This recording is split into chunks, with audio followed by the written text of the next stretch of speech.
Welcome to Redtastic. Story 1. I recently had a second division win on the lottery and after taxes, pocketed about 300k. A nice and very handy sum of money, but not the kind of money that will let you set you and your kids up for life. We have 2 kids who are twins in their late 20s, and I will give them the fake names of Lucas and Carolina. Lucas has a wife and 2 kids under 5. Being a little vague for privacy, Carolina is single and happy with that for now and doesn't want kids.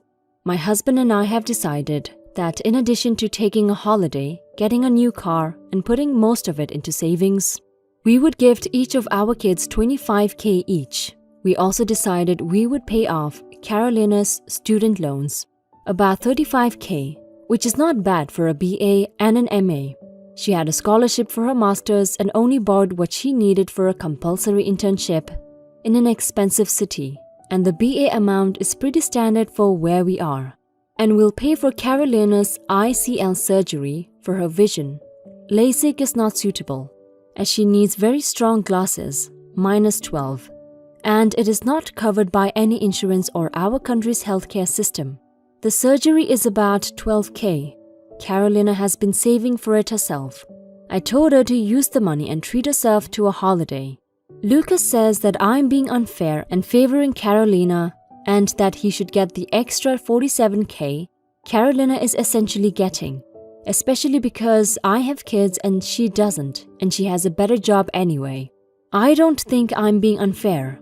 If Lucas went to university, I would have settled his debt too, or paid the same amount off each of their balances, depending on the amounts. But Lucas chose to drop out of school in 10th grade. Her better job is the result of her putting in more years of education. I would also pay for Lucas to have an eye surgery if he needed it, but he doesn't. Carolina has missed out on things because of her vision and that he has benefited over the years. She is not allowed to have a license because of it, and a few years ago when my husband and I bought a new car, we gave Lucas our old one, which we could have traded in for about 6k and paid for driving lessons. Carolina didn't complain about it or demand money of her own. I also think giving him 47k to play with is different from covering an educational debt and a health expense. It also pushes Carolina. She gets necessary surgery and educational expenses, while her brother gets extra free fun money. He asks, "What about my kids?" I actually am putting aside some money for their educations. I plan to give them both 10k plus whatever interest it gets towards educational costs if they go to university. But I have not told him this, but ultimately, while I love my grandkids, they are his responsibility to provide for. Lucas continues to insist I am favoring Carolina and makes comments that she is the preferred golden child. I personally think 25k is generous, and it is not unreasonable to cover a specific educational and health expense I would have also covered if he has the need. Am I the a-hole? Edit. I know the way he and his wife handles money. It will be the former.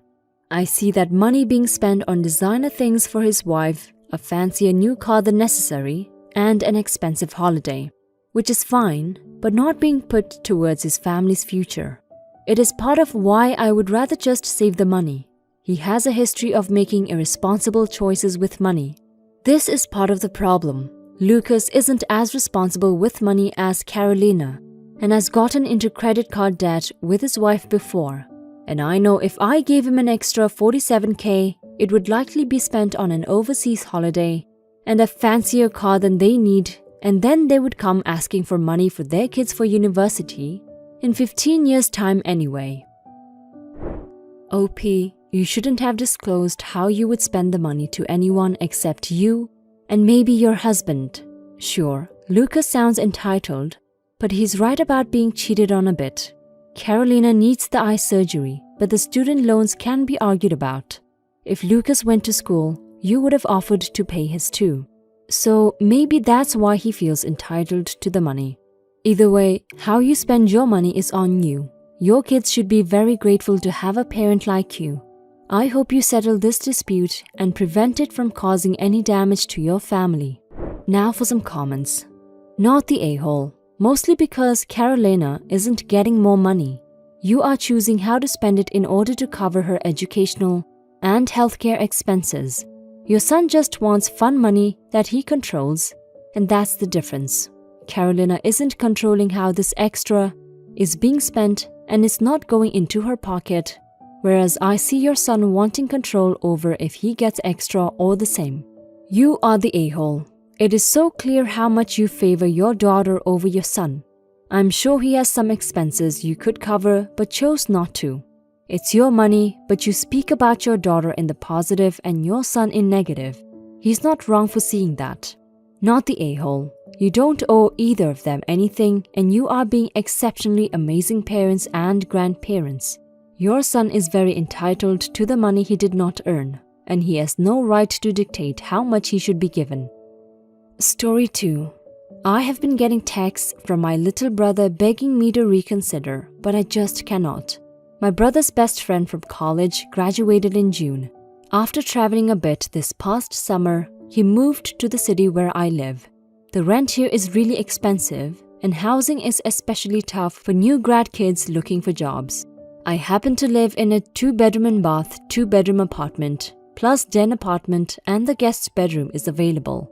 So I agreed to let him stay for a few weeks until he finds his own apartment. My business trip was cut short and I came home early today. He wasn't expecting me for a few more days. When I entered, I saw video streaming equipment, lighting and mic in my den, and my brother's best friend was in the room putting on his pants. He was wearing foundation. I confronted him because everything just looked too suspicious. He confessed that he had been doing amateur porn and was streaming himself to an internet campsite. I felt so violated that he used my home for pornography, and I didn't even have the stomach to ask what or who was involved. I told him I wanted him out of the apartment in 1 hour when I return and left the apartment. I'm just sitting in my car fuming right now. My brother is texting me and begging me to reconsider. His friend must have texted him and calling me a cold-hearted bitch for kicking his friend out in the middle of the night. I just feel so violated. Am I wrong for kicking him out in the middle of the night? You're not wrong for kicking him out, OP. You did the right thing. He had no right to use your house like that. He could have at least asked for your consent, but he didn't. So sending him packing is definitely the right thing to do. Now for some comments. Not the a-hole. That is super weird to do in your home without any sort of heads up or request for consent. Even if it was at night, if you don't want to deal with that in your home, you are well within your right. No, that is a glaring abuse of your hospitality. Put your feet on the coffee table when, unbeknownst to guests, that is not allowed. Forgivable. Leave the radio on a different station instead of returning it to the host's usual station. Forgivable. Spray semen all over your carpet with a stranger while filming your possessions for all the world to see. 1 hour and out is generous. Not the a-hole. You owe the guy nothing, and who cares if you kicked him out at night? You were good enough to give him a space to stay, and he repays your gratitude by turning your home into a porn den while you're away.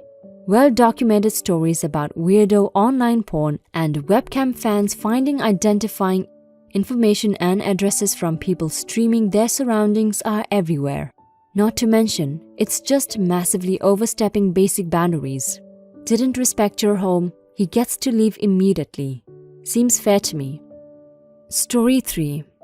I recently moved 1,000 miles to be with my husband in his hometown. We have a nice little house with lots of space and a fenced backyard. It's like a dream come true, sorta. We both have always wanted a dog, so my husband and I agreed to split the cost of our dog 50-50. We contacted the breeder before I moved. I originally wanted to wait until I settled in and was actually there, but my husband was too excited and didn't want to pay for the breeder to hold the puppy for us.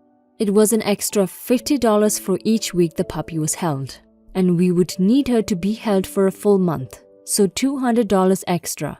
So I sent him 50% of the cost, and he got the puppy about a month before I would be moving in. My husband took the puppy to stay at his parents' house because his apartment at the time didn't allow pets. So our puppy was with my husband, his mom, my mother-in-law, his dad, my father-in-law, and his little 8-year-old sister for an entire month. Unsurprisingly, his family got extremely attached to our puppy, especially his little sister. They walked her, fed her, took her to get her vaccinations, and started training her together as a family. They loved our puppy and wanted to be involved, so they would insist on paying for things instead of letting me or my husband pay. I was very grateful and figured they were helping us out. No big deal, right? Then I moved in with my husband and shit hit the fan when we were about to take our puppy with us. His little sister started bawling her eyes out, and his mom very firmly said that the dog was now theirs, since they cared for her for a full month. I expected my husband to say something, but he didn't. I was pissed. I told them that this was our dog, and they knew from the get-go that she would be coming with me and my husband when I moved here.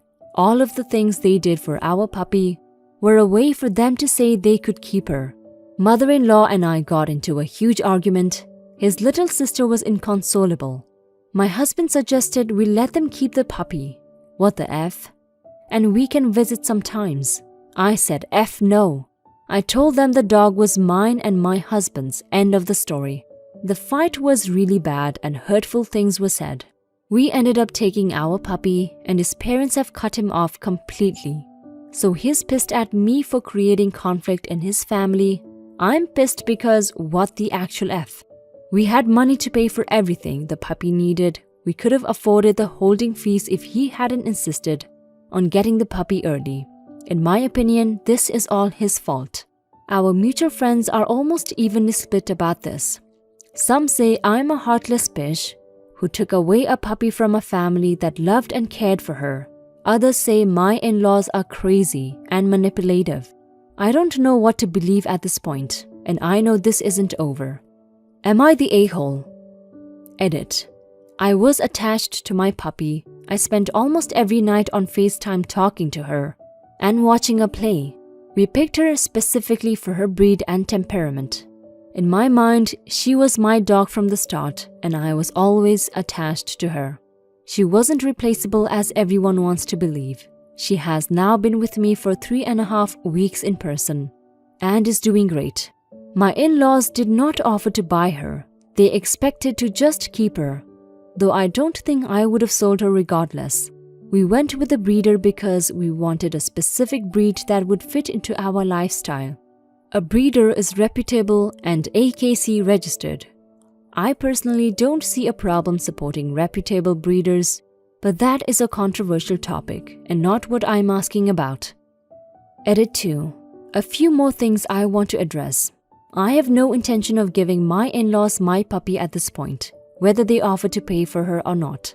I reimbursed them for the money they spent on our puppy. I have no idea if they accepted the money or not. I left it in their mailbox. Again, I'm not asking about adopt versus shop. Controversial topic but not relevant to my post. I went to a breeder for the reasons stated above and do not feel like arguing about it anymore. OP, you are not the a-hole.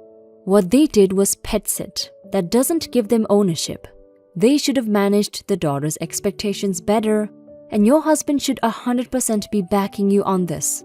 You paid for the dog, and them saying that just because they love it and fed it means it's theirs is utter nonsense.